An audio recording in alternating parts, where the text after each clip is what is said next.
네, 신성델타테크 주주 여러분들 반갑습니다. 강프로입니다. 자, 오늘 신성델타테크가 1.5% 강세 마감이 됐습니다. 시장에 대한 영향이 그렇게 크지 않은 종목이지만 오늘 시장이 약세를 보이고 있는 과정에서 신성델타테크가 1.5% 강세를 보였고, 그리고 장 초반에 거의 한 7%에서 8% 정도 하락 구간이 있었는데도 불구하고 보합권 이상으로 땡겨 올린 점, 이런 부분을 초전도체가 아니라 기술적인 내용을 토대로 제가 디테일하게 분석을 해드리도록 할 테니까 영상 끝까지 시청하시고요. 그리고 구독과 좋아요 부탁드리고, 무엇보다 중요한 내용 있죠? 이해가 안 된다, 이해하는 게 가장 중요합니다. 그래서 댓글로 남겨주시면 제가 다음 영상에 내용을 업데이트 해가지고 올려드리도록 하겠습니다. 자, 시작하겠습니다. 자, 오늘 1.5% 강세 마감이 됐습니다. 자, 이 기술적인 내용으로 이렇게 보면 22평에 정확히 수렴하면서 반등이 나온 상황인데, 일단 내용상으로 보면 나쁜 내용은 아닙니다.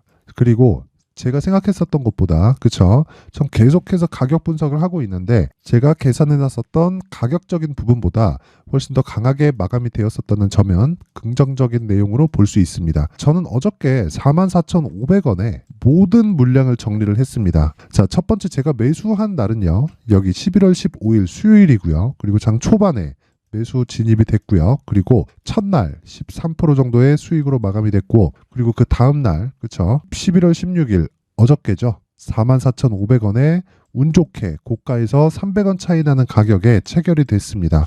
제가 항상 말씀드리지만 저는 기본적으로 역배열 구간에서는 주가가 큰 상승을 보이지 못한다고 이야기를 드렸습니다. 근데 그건 지금도 변동이 없습니다. 물론 초전도체가 만약에 실현이 된다라고 한다면 세상을 바꿀 수 있는 기술임에 분명하고요. 그리고 이 물질 자체가 세상을 바꿀 수밖에 없는 물질입니다. 왜 그러냐면, 자, 생각해 보세요. 전기 저항이 0이에요. 전기 저항이 0이라는 건 효율이 극대화된다는 거고, 효율이 극대화된다는 건 열이 안 나기 때문에, 그쵸? 최종적으로는 친환경 구조를 갖출 수 있다는 겁니다. 딱 여기까지만 이해를 하면 되는 거고, 여기서 초전도체 관련해서 우리가 만들 수 있는 능력이 있다, 그쵸? 그런다면 제가 여기서 어떤 식으로 성공을 시킬 수 있고, 그런 부분에 대한 부분이 필요하겠지만, 제가 이야기를 드리는 건 우리는 연구자가 아닙니다.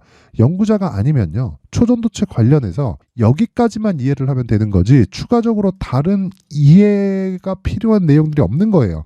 아무리 얘기해봤자 이해가 안 되는 거나 마찬가지니까. 그래서 우리는 무조건 주식 투자에서 돈을 벌 수 있는 기술적인 부분을 체크를 해서 가야 됩니다. 무엇보다 실적 관련된 내용 있죠. 그 실적 관련된 내용은 지금 시가총액 대비해서, 그쵸? 신성델타테크는 가격이 싸진 않습니다. 자, 단순하게 PER이라고 하죠. PER. PER은 주가 수익 비율입니다. 주가 수익 비율이라는 건 실적 대비해서, 즉 영업이익 대비해서 지금 시가총액이 어느 정도 위치에 와 있는지, 그쵸? 그 부분을 보는 건데, 주식시장은 항상 말씀드리죠. 곱셈의 세상이라고. 그 곱셈을 기준으로 해서 봤을 때, 자, 제가 간단하게 밸류에이션을 해서 이야기를 드리겠습니다. 신성델타테크의, 그쵸? 평균적인 실적치는, 그쵸? 21년, 그리고 22년, 그리고 2020년 이렇게 평균을 내면 134억, 350억, 320억입니다. 자, 3년치에 대한 평균 실적을 봤을 때 268억이 나오고요. 그쵸? 268억에 10배를 하면 시가총액이 2600억이 나옵니다. 그쵸? 그러면 지금 단순하게 보더라도 PER 기준에서 50배 이상의 PER을 갖고 있는 거죠. 자, 근데 요걸 22년도 기준으로 봤을 때 PER 기준에서 한 40배 정도가 나옵니다. 자, 근데 PER 40배 정도를 원래 시장에서 인정을 받으려면요, 신성델타테크의 이익률이 몇 프로 정도 나와야 될까요? 못해도 20% 이상은 찍혀야 됩니다. 근데 신성델타테크는 이 PER이 30배에서 40배 정도 인정을 받기 위해서는요, 이익률이 굉장히 저조한 편에 속합니다. 이건 어쩔 수 없는 구조적인 문제 때문에 그런데 범 LG가에 속해 있죠. 그쵸? 그쵸? 신성델타테크의 최대 주주는 구씨입니다. 구씨. 그쵸? 내용 한번 확인해 볼게요. 여기 구본상, 그쵸? LG 소속에 있다고 보면 됩니다. 신성델타테크 자체가. 자, 이게 왜 문제가 되느냐? 망하진 않지만 성장하는 데는 제약이 따른다. 즉, 일에 대한 부분, 그쵸? 일을 해서 결과치를 내고 그 결과치를 결정해 주는 게 신성델타테크가 아니라 LG그룹에서 결정이 된다는 겁니다. 모든 거의 한 90% 이상의 영업 방식이, 그쵸? 거의 뭐 영업을 안 한다고 보면 되겠죠. 그쵸? 가지고 있는 기술을 LG 쪽에서 다 가져다 쓴다고 보면 되는 거고, 그러면서 이익률이 그렇게 높지 않습니다. 자, 장점이 있고 단점이 있죠. 장점은 여기 탄탄한 매출이 확보되어 있다. 하지만 단점은 있습니다. 이익률은 확보되어 있지 않다. 그쵸? 매출은 장점이 되지만 이익 측면에서는 단점이 된다는 겁니다.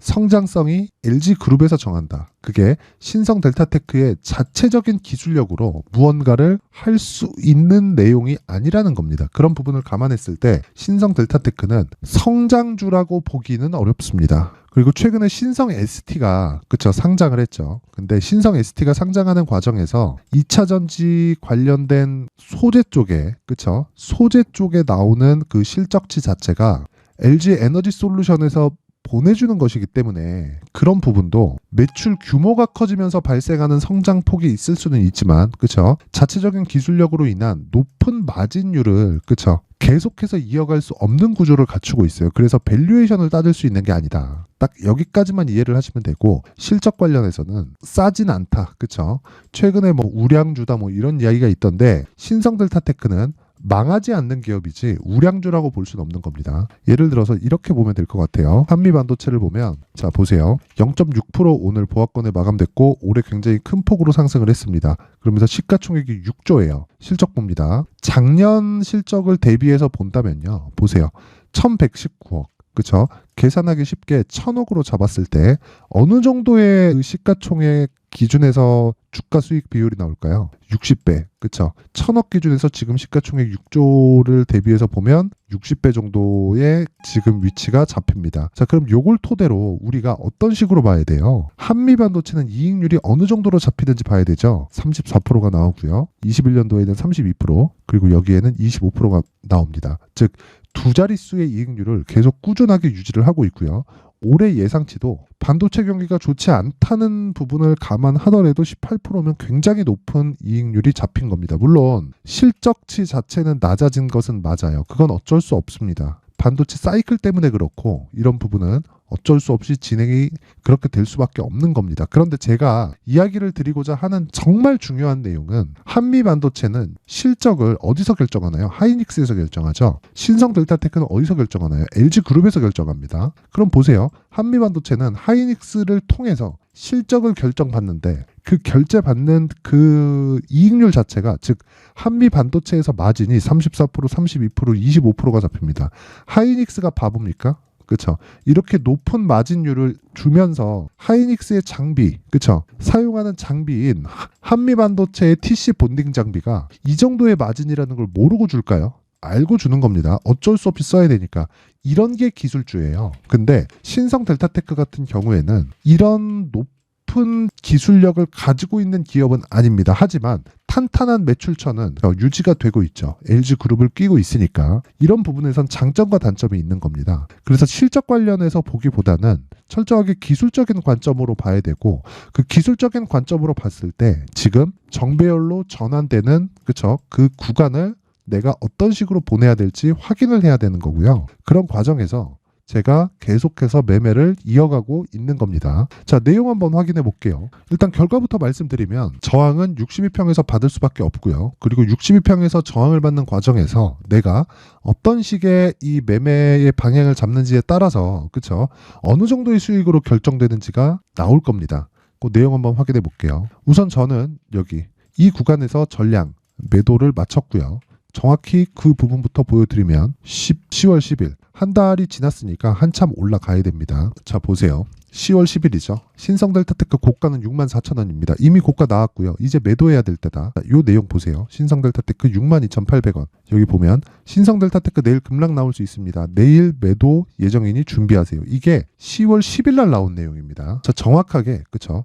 고가가 나왔다는 걸 볼 수 있죠. 이건 왜 이런 식으로 제가 결정을 했느냐. 자, 주가는 앞에 좋을 부분을 선반영을 합니다. 그 선반영은 하는 과정에서 신고가를 만들고요. 신고가 이후에 굉장히 큰 폭으로 강세를 보였죠. 그러면 신고가까지 확인하는 점, 그렇죠? 24,000에서 25,000원. 높게는 26,000원 정도까지가 우리가 매수할 수 있는 적기가 되고요. 저가는 잡지 않는 겁니다. 그럼 고가는 잡을 수 있을까요? 고가도 못 잡습니다. 그래서 제가 매도를 한 구간은 요 구간입니다. 왜? 저가를 확인하는, 즉 시세가 끝났다는 걸 확인하고 매도를 해야 되니까. 제가 매수한 구간은 이 구간이 되겠죠. 왜? 신고가를 만들었고 매물 소화 과정을 거치고, 그렇죠, 대형주에 대한 베이스가 깔려있지 않기 때문에 반등을 확인해야 되니까. 그리고 여기는요, 하한가에 있는 그런 상황입니다. 그러면 우리가 여기서 매수할 수 있는 게 아니라 확인한 요 구간에서 매수가 가능하다는 거죠. 정작 우리가 수익을 낼 수 있는 폭은요, 2만 원 중반대부터 대략 5만 원 정도까지가 맥스입니다. 맥스. 근데 제가 요 구간에 매도를 하고 나서 왜 계속 추적을 했었느냐? 생각해 보세요. 초전도체가 아직 발생한 건 아닙니다. 그쵸? 상용화 단계에서 이걸로 인해서 돈을 벌고 있는 건 아니란 말이죠. 근데 그 돈을 버는 과정에서, 그쵸, 시간이 필요하고요. 그 시간이 주가가 프리미엄을 받고 있는 그 상황에서는 유지가 되지 않습니다. 가격대가. 그래서 제가 계속해서 말씀드렸던 게 프리미엄이 빠질 때까지 기다려야 된다라고 이야기를 드렸었던 거고, 그리고 나서 세력들이, 그쵸, 쌍봉을 만들면서 나오는 구간을 잡으려고 했던 겁니다. 자, 그럼 전 결과적으로 여기서 여기까지 올라오는 한 100% 정도의 수익, 그쵸? 그리고 바닥을 확인하고 여기서부터 여기까지 올라오는, 그쵸? 보세요. 4만 원대에서 여기 6만 원대까지 가는 50% 정도의 수익, 그리고 요번에 발생한 거의 한 25% 정도의 수익, 즉 3번을 매매를 했기 때문에 더 이상 보지 않는다고 했었는데, 오늘 제 생각보다 강한 움직임이 나왔기 때문에 여기 정배열과 역배열 구간의 매매를 어떤 식으로 끌고 가는지를 제가 이야기를 드리는 겁니다. 요날 10월 10일 날 정확히, 그쵸, 고가를 알았다는 걸 확인해 볼 수 있고요. 그리고 제가 이 구간 있죠. 매수한 이 구간에서는 정확하게 이야기를 한 내용이 있습니다. 자, 보세요. 11월 15일 날 제가 매수를 들어간 내용을 보면, 자, 보십시오. 자, 여기 9시 36분에 들어가죠. 이때 신성델타테크 가격이 36,150원입니다. 자, 정확하게, 그쵸, 36,150원에 여기 보세요. 자, 36,150원에서 36,300원까지 시장가로 매수하라는 거죠. 그게 11월 15일 요 날입니다. 그쵸? 이때 가격은 36,150원.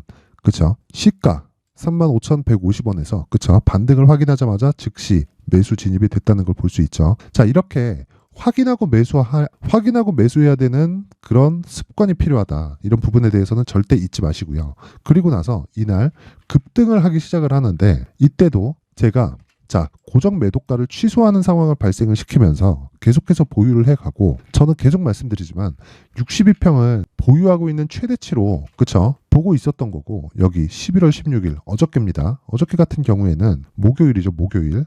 자, 신성델타테크 장시작전 지정가 매도 주문 갑니다. 44,500원. 자, 수능이었기 때문에, 그쵸, 1시간씩 늦게 시작이 됐고, 장시작전이면 9시 51분입니다. 그쵸? 이때 정확히 44,500원에 매도 구간이 잡힌다. 그쵸? 이 매도 구간이 잡히는 과정에서 저는 62평을 기준해서 할인해서 매도를 잡으려고 했던 거고요. 정확히 장 시작하자마자 44,500원까지 달려가기 시작을 했고요. 실제 신성델타테크가 44,500원 고정 매도가 그대로 간다. 그렇죠? 자, 그러면서 장시작전 매도 주문 44,500원 전량 체결이 되고요. 제가 앞으로 쳐다보지 않겠습니다. 왜? 3번이나 수익을 냈으니까. 그렇죠? 3번이나 수익을 낸 겁니다. 이런 과정에서 생각해 보세요. 간단하게 이해를 하면 되는 겁니다. 더 이상 볼 수 있을까요? 없다고 생각을 했는데, 여기서 22평의 지지를 받는 모습을 보고 혹시 가격이 유지될 수 있는 상황을 추적해 간다면 한 차례 더 나올 수도 있겠다. 이런 판단이 오늘 섰습니다. 자, 장중에서부터 이야기를 드렸었던 내용이고요. 무엇보다 신성델타테크는 초전도체 관련된 내용보다 제가 집중하는 건 가격입니다. 그리고 탄력이 좋기 때문에 그냥 버릴 필요가 없죠. 그리고 무엇보다 정배열로 전환하는 시점에서의 매매가 필요합니다. 그렇죠? 자, 단기간에 20%, 30%, 그렇죠? 이런 구간을 계속적으로 반복해 가면서 내가 수익을 실현시키고 싶다 하시는 분들이 있다면, 그리고 또는 내가 주식시장에서 심리가 안 잡히는 분들이 있다면 강프로의 무료 소통방으로 입장을 하시면 되고요. 강프로의 무료 소통방은 제가 딱 주말까지만 입장을 받도록 하겠습니다.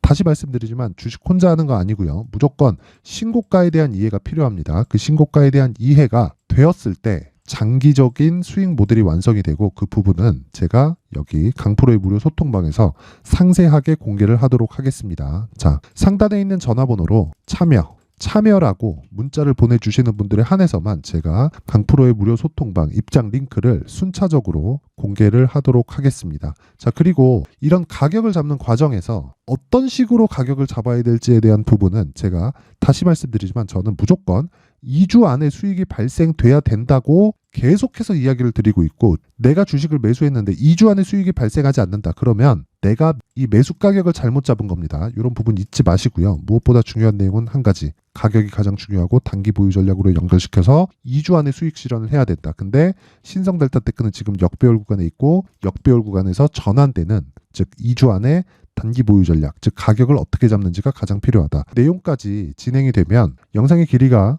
너무 길어질 수 있기 때문에 제가 19페이지에 걸쳐서 상세하게 내용을 준비를 했고요. 상단에 있는 전화번호로 숫자 3이라고 문자를 보내주시는 분들에 한해서만 제가 신성델타테크의 가격 그리고 단기 보유 전략을 공유해 드리도록 하겠습니다. 항상 시청해 주셔서 감사드리고요. 무엇보다 중요한 내용은 이해하고 실행하는 겁니다. 왜? 주식은 심리가 중요하니까요. 실행하려면 돈을 많이 넣어야 되고요. 그 돈을 많이 넣기 위해서는 완벽한 이해가 필요합니다. 그랬을 때 금액 자체가 바뀝니다. 반드시 이해를 하셔야 되고요. 신성델타테크 오늘 반등 나온 거 축하드립니다. 그리고 저도 계속 추적해 가도록 하겠습니다. 뼛속까지 발라먹는 게 이런 거구나를 제가 확인시켜 드리도록 하겠습니다.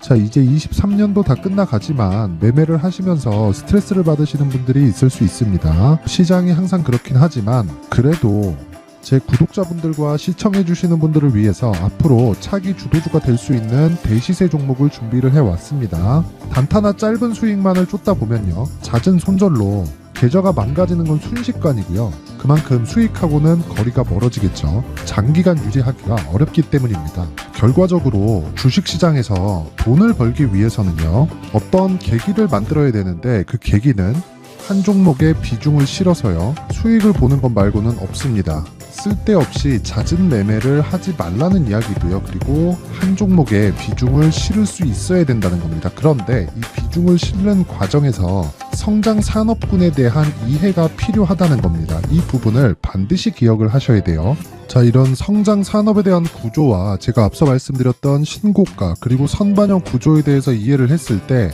이런 매매를 할 수 있게 됩니다. 2월 7일 강프로의 대시세 종목으로 에코프로 매수가는 17만원 이에서 진행이 됐고요. 그리고 목표가는 50만원부터 자율 매도 구간으로 잡았죠. 예상 수익 범위가 200% 이상으로 되어 있는데 신고가 이후에 선반영 평균치가 200% 이상이기 때문에 그렇습니다. 자, 그런데 에코프로가 2차전지 양극재 기업이죠. 2차전지 양극재는 친환경이라는 범주 안에 속해 있다고 보시면 됩니다. 근데 제가 항상 이야기를 드리죠. 시세는 항상 연결된다고요. 앞으로 나올 대시세 종목도 이런 친환경이라는 성장 산업군에 포함되어 있어야 됩니다. 자, 이런 성장 산업군에 포함되어 있는 걸 확인한다면 이 내용처럼 세 가지의 공통점을 가지고 있습니다. 1년에 많은 종목이 발생하지 않고요. 그리고 세력들의 장기간 매집 구간이 확인돼야 되고, 그리고 상승하기 시작하면 평균적으로 3개월 정도의 상승 구간을 보이기는 하지만 제가 2개월이라고 작성을 해온 건 한 가지 내용 때문입니다. 한 달은 확인하는 과정이 필요하기 때문입니다. 이게 무슨 얘기냐면 성장 산업에 대한 부분 그리고 이런 공통점, 여기다가 기술적인 내용을 다 포함을 시키더라도 절대적으로 가격이 우선적으로 반영이 되는 것이기 때문입니다. 에코프로도 마찬가지예요. 장기간 하락하면서 최악의 국면을 거쳐왔고요. 이 구간에서 먼저 하락을 했다는 건 앞서 말씀드렸던 내용처럼 고가에 대한 부분이 아니라 저가, 즉 나쁜 부분을 반영한 이후에 신고가를 발생을 시켰다는 건 앞으로 좋을 부분을 반영이 되고 있다는 거죠. 그런데 본격적인 시세는 신고가 이후라고 말씀을 드렸고 지금은 매물 소화 과정을 보내고 있습니다. 앞서 말씀드린 대로 가격 먼저 분석을 끝냈죠. 그리고 나서는 정부 정책의 방향과 맞는지를 체크를 해야 되는 겁니다. 2023년 대시세 종목인 에코프로도요, 정부 정책의 방향에 맞는 종목이라고 볼 수 있겠죠. 물론 이런 종목들도요, 신고가 이후에 시세를 낸다는 건 반드시 기억하고 있어야 됩니다. 자, 이런 내용을 토대로 23년 상반기 에코프로와 같은 대시세 종목을 준비를 해왔습니다. 자, 하반기 대시세 종목은 영상 상단의 전화번호로 대시세라고 문자를 보내주시는 분들에 한해서만 공유해드리도록 할 테니까 영상 상단의 전화번호 확인해서 하반기 대시세 종목으로 큰 수익 내셨으면 좋겠습니다.